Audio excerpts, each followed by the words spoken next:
안녕하세요. 오늘은 그 여름철에 주변 환자분들이 많이 이 고통을 호소하는 겨드랑이 액취증에 대해서 말씀을 드리겠습니다. 겨드랑이 액취증은 이 겨드랑이에 있는 그 아포크린 땀샘이라고 하는 그 땀샘의 분비물이 피부 밖으로 나왔을 때 피부 표면에 있는 그 그람 양성 혐기성 그 세균에 의해서 발효되어서 그 지방산이 형성됨으로써 나오는 독특한 그런 냄새가 나서 주변 사람에게도 영향을 끼치고 본인도 굉장히 스트레스를 받는 그런 질환인데요. 이에 대해서 여러 가지 치료들이 예전부터 많이 시도가 되어 왔었습니다만은 여러 가지 수술 후에 경과라든지 수술 후 불편한 거, 흉터 이런 것들 때문에 많이 힘들었습니다, 환자분들이. 그래서 저희 병원에서 하고 있는 그 파워 땀샘 흡입술에 대한 그 액취증 치료 방법에 대해서 오늘 말씀을 드리도록 하겠습니다. 그러면 액취증의 원인을 피부 단면도를 보면서 설명을 좀 드리도록 하겠습니다.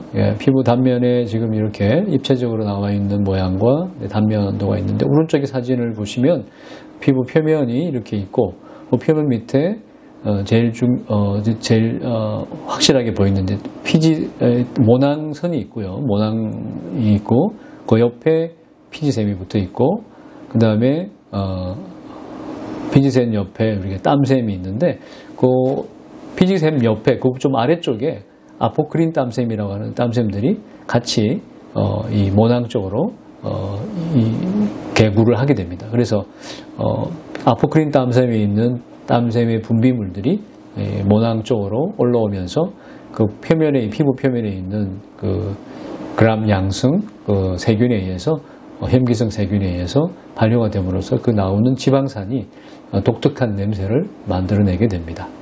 이게 역시 같은 사진인데요. 역시 아포크린 땀샘이라고 하는 이 액취증의 원인이 되는 이 땀샘이 이 털구멍 옆에 이렇게 있는 것을 보게 되는 거죠. 그래서 이제 액취증은 우리가 보통 이제 여름철에 땀이 많이 날 때 우리가 많이 아주 좀 심하게 나타나실 수가 있는데요. 특히 우리 그 동양인 같은 경우들은 한국, 일본, 중국 이런 분들은 이제 가족력이 있으니까 유전적으로 부모님 중에 한 분이 그러시면은 반드시 나타날 가능성이 좀 많습니다.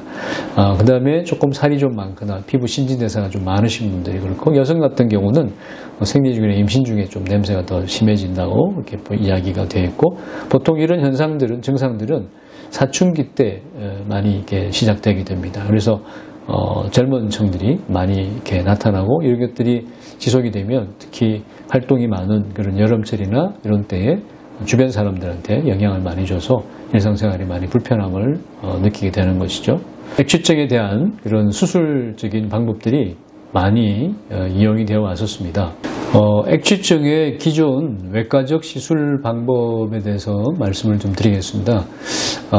이게 지금 화면에 좀 나타나고 있지만, 이제 그 겨드랑이가 이렇게 있으면 이 겨드랑이 있는 부위에 팔이 이쪽 몸 쪽이고요, 이쪽 팔이거든요.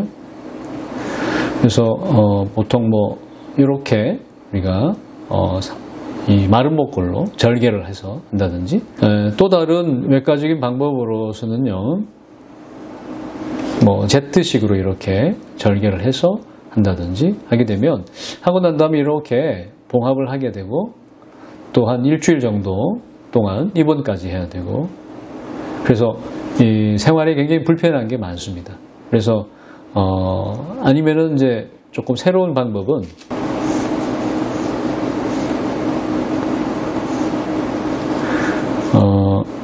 이 피부에 이 접혀지는 폴드를 따라서 한 2개 정도의 평행한 선을 그어서 이렇게 이게 조금 흉터가 좀 덜 생기는 방법 중에 하나입니다. 외과적 절제 방법 중에서 그렇게 해서 이 피부 피판이라고 그러죠. 피부 표면에 있는 그 피부를 뒤집어서 이 피부 밑에 붙어 있는 땀샘들을 아주 미세하게 다 이렇게 일일이 손으로 다 걷어내는 방법이 있습니다. 어떻게 하든지 간에 이런 외과적 수술 방법을 하시면, 하고 난 다음에 이렇게 다 봉합을 해야 되고, 일주일 정도 입원하셔야 되고 팔을 내린 상태에서 전혀 움직이지 못하는 그런 과정을 거쳐야 되기 때문에 상당히 불편함이 많습니다.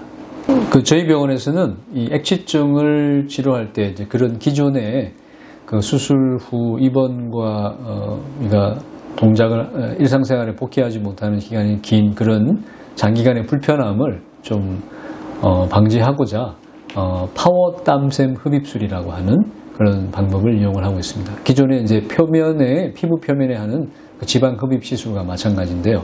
특수한 그 액취증을 좀 제거해 줄 수 있는 특수한 캐뉼라를 이용해서 이렇게 보시면은 겨드랑이 피부가 있으면 거기다가 이런 조그만한 구멍을 뚫어 가지고 이 캐뉼라라고 그러는데 이 캐뉼라를 특수 캐뉼라를 집어넣어서 피부 밑에 넣으면 이렇게 피부 땀샘 모식도 밑에 아포크린 땀샘이 이렇게 있습니다. 근데 그 부위를 이렇게 긁어내는 거죠. 그래서 왔다 갔다 하면서 조금씩 긁어내다 보면 이 전체적인 이 부위에 이 흩어져 있는 이 겨드랑이 부위에 있는 아포크린 땀샘들을 제거해 줄 수가 있습니다. 그렇게 하고 난 다음에 보통은 이제 이런 방법이죠. 단면도를 조금 모식적으로 그리면은 이렇게 그림이 표현되는데 이게 특수 캐뉼라고요. 이 캐뉼라를 이용해서 피부 표면의 이제 아래쪽에 이게 살짝 아까 보신 것처럼 그런 조그만 구멍을 통해 가지고 이 땀샘이 피부 지방층 바로 위쪽에 이렇게 깔려 있습니다. 그래서 그 부위를 캐뉼라를 이용해서 쭉 다 훑어내는 그런 모양새거든요. 그래서 그렇게 치료를 해주시면 하시고 난 다음에는 이렇게 한 2군데 정도 위아래 겨드랑이 쪽 위아래에 조그만 한 뭐 0.5cm 정도 되는 조그만 그런 구멍들이 나게 돼 있고 그쪽에서 이제 저희가 치료를 해서 드레싱을 해서 거즈를 붙여가지고 하루나 이틀 정도 일단 드레싱해서 붙여 놓으면은 그 다음부터는 일상적인 생활이 가능한 그런 간단한 그런 방식으로 치료를 하고 있습니다. 그래서 특별히 외과 수술할 때처럼 봉합사의 흉터가 크게 남는 것도 아니고 또한 일상생활도 굉장히 빨리 복귀할 수 있고 그다음에 흉터도 남지 않고 그래서 이 파워 땀샘 흡입술이 이 기존의 외과적인 치료 방법보다 훨씬 더 효과적으로 치료를 할 수 있는데 다만 증상이 조금 심하신 분들은 이제 모낭이 많이 발달해 있거나 냄새가 조금 크신 분들은 이걸 다 하고 난 뒤에도 좀 부분적으로 제모 레이저나 부분적인 모낭 레이저를 좀 같이 해서 모낭 옆에 있는 남아있는 그런 땀샘, 아포크린 땀샘들을 조금 더 제거를 해 주실 수 있습니다. 또한 냄새가 좀 많이 심하신 분들은 제모를 해주시면 또 좋아지는데요. 제모라는 것이 결국 피부에 기생하는 세균들을 없애줌으로써 그 액취증의 원인이 되는 그 세균들이 서식할 수 있는 환경을 없애주니까 세균이 많이 줄어들면서 냄새가 많이 좋아질 수 있는 경향을 보입니다. 그래서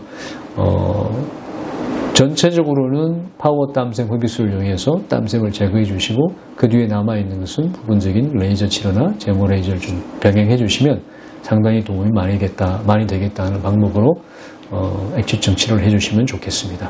이번 여름에 다들 냄새나는 액취증 치료를 하실 수 있으면 좋겠습니다. 네, 감사합니다.